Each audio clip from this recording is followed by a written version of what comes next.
ये प्रवचन जो है वृंदावन में भी मुझे लगता है कार्यक्रम चल रहा है महाराज जी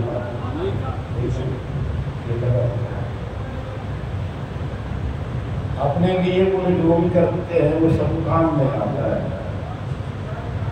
तो बताओ माने जो कुछ पैसा परमार्थिक साधन भी अगर करें अपने लिए वो भी काम नहीं आएगा। इसलिए श्री शरणानंद जी महाराज कहते थे कि जो अपने लिए तपस्या करता है उसको हिरण्यकशिपु के समान होता है। हिरण्यकशिपु से कम नहीं है जो अपने लिए तपस्या करता है। भजन में जब भी जुड़ेगा या तो संसार के लिए करें या भगवान की प्रसन्नता के लिए करें, अपने लिए कुछ भी करें वो सब बंधन में है, सबका सब बंधन है। ममता के त्याग की बात करी, ममता का त्याग जो है स्वामी जी महाराज कहते हैं जैसे ममता के त्याग में पूरी अहंता का भी त्याग हो सकता है और अहंता का त्याग हो जाए तो उसी में ममता का त्याग हो जाए। जैसे ये जो शरीर है और शरीर के अंगों को हम कहते हैं कि मेरे अंग है तो ये ममता है ना।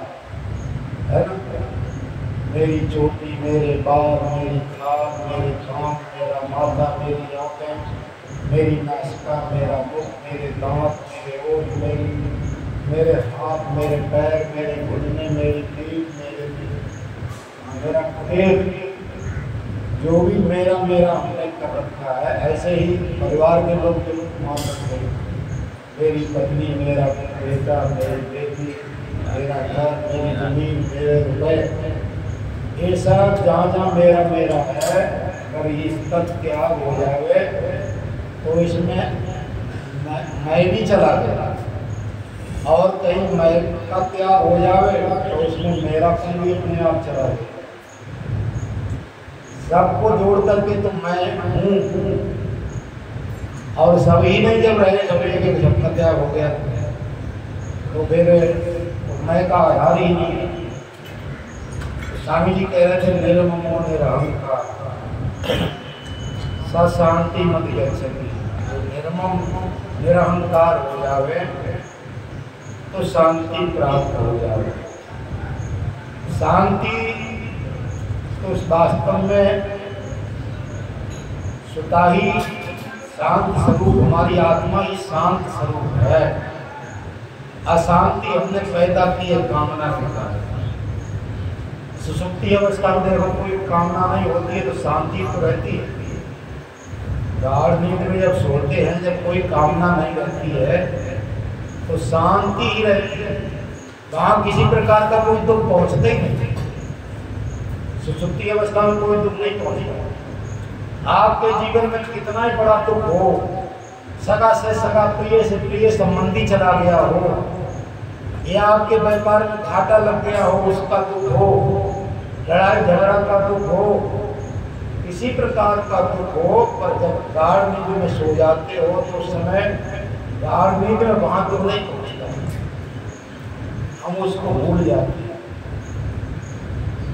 तो गाढ़ नींद में शांति तो रहती है, अशांति वहां पहुंचती नहीं। और जब हम जगते हैं तो फिर वही खाओ शुरू हो जाते हैं। अप्राप्त संसार की चाहना करने लगते हैं और वो जब चाहना पूरी नहीं होती तो फिर अशांति होती है। सुबह से जब से जगता है मनुष्य तब से सुबह से शाम तक रात्रि के 10-11 बजे तक उसके अंदर कुछ ना कुछ चाहना रहती है। ये इच्छा हमारी पूरी हो जाए, कोई इच्छा पूरी हो जाए, वो अशांति हो जाती है, अशांति हो जाती है। और विचार करना चाहिए कि बोले जब रात्रि में 10-11 बजे सब कुछ छोड़ करके जब हम सो जाते हैं तो सब चाहना को भूल जाते हैं, तब भूलने से शांति रहती है। परम श्रद्धेय स्वामी जी महाराज कहा करते कि संसार को भूलने मात्र से शांति मिलती है, अगर जागृत अवस्था में संसार की कामना का त्याग कर दिया जाए, नाशवान की कामनाओं का त्याग कर दिया जाए, तो जागृत अवस्था में शांति का अनुभव होता है। इसलिए अशांति हमने पैदा की है। तो ये संसार का जो प्रवाह है, इसको हटाने के लिए, संसार की प्रसन्नता के लिए अगर हम करें तो सेवा होगी। संसार का नाशवान का प्रभाव हटाने के लिए जो हम अपने तरफ खींच रहे हैं, इसको हटाने के लिए, संसार की प्रसन्नता के लिए करें तो सेवा, और भगवान की प्रसन्नता के लिए करें जो भी कर रहे हो तो पूजा करना। और जो ज्ञान मार्ग में अच्छा, जो प्रकृति का शरीर संसार है उसमें परिवर्तन हो रहा है, और जो आत्मा परमात्मा है इनमें परिवर्तन नहीं होता है। जो जैसी चीज है उसमें वैसी ही स्थिरता का अनुभव करें, तब भी बोले हम परमात्मा को प्राप्त हो जाते हैं। तीनों योगों में सत्य के साथ जुड़ जाते हैं, परमात्मा में जो हमारी स्थिति है वहाँ पहुँच जाते हैं, और तीनों योगों से कल्याण होता है।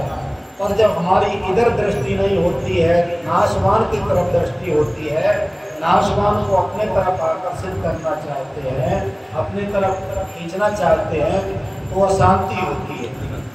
कोई भी योग सिद्ध नहीं होगा। मानव मात्र के कल्याण के लिए स्वामी जी की पुस्तक है, उसमें संकेत है, कर्म के द्वारा योग में जाओ तो कर्म के द्वारा योग में जाओ, कर्म योग, भक्ति के द्वारा योग में जाओ तो भक्ति योग, और ज्ञान के द्वारा योग में जाओ तो ज्ञान योग। मुख्य योग है योग, इसलिए भगवान कहते हैं अर्जुन से तू योगी हो जा।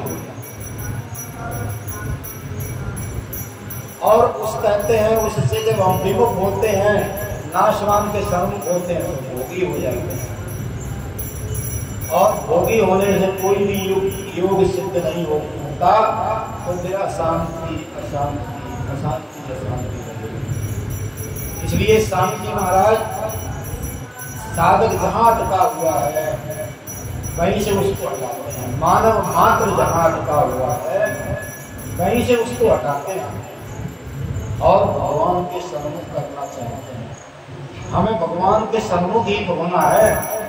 नाशवान से दृष्टि हटा करके अविनाशी के सम्मुख होना है, और अविनाशी के सम्मुख होते ही गोस्वामी जी ने क्या कहा, सन्मुख हो ये जीव मोहि जवहि जन्म कोटि अविनाशय तवहि। जैसे ही जीव मेरे सम्मुख होता है, करोड़ों जन्मों के पाप माने अगमाने पाप नाशय तवहि। जन्म कोटि अविनाशय तवहि। तो जितने भी जीव से पाप होते हैं, अपराध हो रहे हैं, वो भगवान से जो विमुखता है, हम विमुख हुए हैं उसके कारण ही होते हैं। और भगवान से हम विमुख हुए हैं, अलग थोड़े ही हुए, अलग नहीं हुए। सर्व समर्थ होते हुए भगवान भी अगर हमसे अलग होने की कोशिश करें तो वो अलग हो नहीं सकते। सर्व समर्थ होते हुए भगवान हमसे अलग होने में असमर्थ है। जैसे सोने का गहना सोने से अलग होने की कोशिश करे तो अलग हो जाएगा। विचार करो, सोने का गहना सोने से अलग होने की कोशिश करे अथवा सोना गहने से अलग होने की कोशिश करे, तो बोले सोना भी गहने से अलग नहीं हो सकता। भगवान तो है सोने की जगह पे है और जीव है गहने की जगह पे है। गहने टूटते हैं फूटते हैं पर सोने में ही रहते हैं, सोने से अलग नहीं जाते। ऐसे जीव कहते हैं, उनके शरीर बनते हैं बिगड़ते हैं पर तत्व से सत्ता रूप से परमात्मा में ही रहते हैं, परमात्मा से बाहर कहीं नहीं जाते। जैसे भगवान कहते हैं ना, ये जो वायु जो है आकाश में से उत्पन्न होती है, आकाश में ही रहती है और आकाश में विलीन हो जाती है, ऐसे संपूर्ण प्राणी परमात्मा से उत्पन्न होते हैं, परमात्मा में ही रहते हैं, अंत में परमात्मा में विलीन हो जाते हैं। मिट्टी के बर्तन आप जानते हैं मिट्टी से ही बनते हैं, मिट्टी में ही रहते हैं और अंत में टूट फूट करके मिट्टी में ही विलीन हो जाते हैं। लोहे से बने अस्त्र शस्त्र लोहे से ही उत्पन्न होते हैं, लोहे में ही रहते हैं और अस्त्र शस्त्र मिट करके अंत में फिर लोहा ही रह जाता है। ऐसे ही सब जीव भगवान में ही रहते हैं, पर भगवान में रहते हुए भी और वो अपनी सत्ता कुछ अलग मान बैठते हैं, विमुक्त हो जाते हैं और इसीलिए दुख पाते हैं। तो अब उसको विमुक्ता को मिटानी है। विमुक्ता का मतलब होता है भूलना, उधर से दृष्टि हटना। विमुक्ता का मतलब उधर से दृष्टि हटना। अब जैसे हम अपने घर को भूल गए, खेत को भूल गए, परिवार को भूल गए, जब कथा सुनते हैं, सत्संग सुनते हैं और मन लगा करके ध्यान से सुनते हैं तो घर से विमुख हो गए, घर को भूल गए, तो ये विमुख हो गए। और जैसे घर का नाम लिया तो घर की तरफ ध्यान चला गया, नहीं तो घर से विमुख बैठे थे, तो घर को भूले बैठे थे, इसको कहते हैं विमुख होना। घर को भूले बैठे थे, इसको कहते हैं विमुख होना। ऐसे ही ये जीव भोग संग्रह के सम्मुख हो गया तो भगवान को भूल गया, भगवान से विमुख हो गया।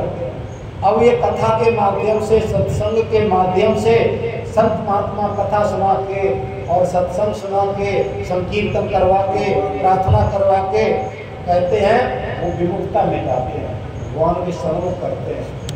तो सम्मुख ही तो होना है, विमुक्ता मिटाना है। परमात्मा से जीव अलग है ही नहीं। इसीलिए स्वामी जी महाराज क्या कहते हैं, बोले स्वर्ग में जाओ तो परमात्मा साथ में, नरक में जाओ परमात्मा साथ में, अभी भी हमारे साथ में परमात्मा हमारे हर समय हरदम साथ में रहते हैं और हमारी उधर दृष्टि नहीं है, इसलिए हम उनको भूले रहते हैं और भूल के कारण दुखी है। एक महात्मा जी कहते हैं नयनन वैसे नजर ना आ रहा, नयनों में बसता है फिर भी नजर में नहीं आ रहा। एक महात्मा जी लिखते हैं, बोले जैसे मिर्ची में तीखापना छिपा रहता है ऐसे परमात्मा छिपा है। जैसे मिर्ची में तीखापना छिपा है, चाय में चीनी छिपी है, सब्जी दाल में नमक छिप जाता है, कहते हैं मिर्ची में तीखापन छिपा है, ऐसे ही परमात्मा छिपा है। राजस्थानी संतों ने कहा दारक में पावक बसे तुम्हें आत्म घटमाए और हरिया पै में घृत है फिर मथिया कुछ। आप जानते जैसे माचिस में अग्नि छिपी है, माचिस में तीले में अग्नि छिपी है और आप जानते हैं जो छिपी हुई अग्नि है उसको निराकार करते हैं। और जब कोई आदमी तर्क करे कि बोले इस माचिस में अग्नि है, अरे अग्नि तो बड़ी उसमें दाह जलाने की शक्ति होती है, इसमें कुछ गर्माहट नहीं है, इस तीली में माचिस में तो कुछ गर्माहट नहीं है। आप कहते हो कि इसमें वो अग्नि है, पर अग्नि है तो इसकी गर्माहट और वो उसका प्रकाश कहाँ है? हम नहीं मानते इसमें अग्नि है, ना तो इसका प्रकाश दिख रहा है, ना इसमें दाहक शक्ति दिख रही है। कैसे समझे हम अग्नि? तो आप जानते हैं वो माचिस में छिपी हुई निराकार अग्नि है और उसको अगर देखना चाहते हो तो रगड़ लगाओ और वो प्रकट होकर के फिर दिखने लगे। ऐसे ही कण में परमात्मा छिपे हैं, हरि व्यापक सर्वत्र समाना, प्रेम से प्रकट होने लग जाए। तो वो जब प्रेम होता है वहाँ वो प्रकट होते हैं। अब जग में सब रहित विरागी, प्रेम के प्रभु प्रकटे जिन आगे। प्रेम से भगवान को प्रकट हो जाते हैं और वो तो सब जगह है। जैसे माचिस में अग्नि छिपी है, जब प्रकट हो जाती है अग्नि तो वो साकार और माचिस में छिपी हुई है निराकार। तो निराकार और साकार में यही इतना भेद है, जो आंखों से दिखे साकार और जो ना दिखे वो निराकार।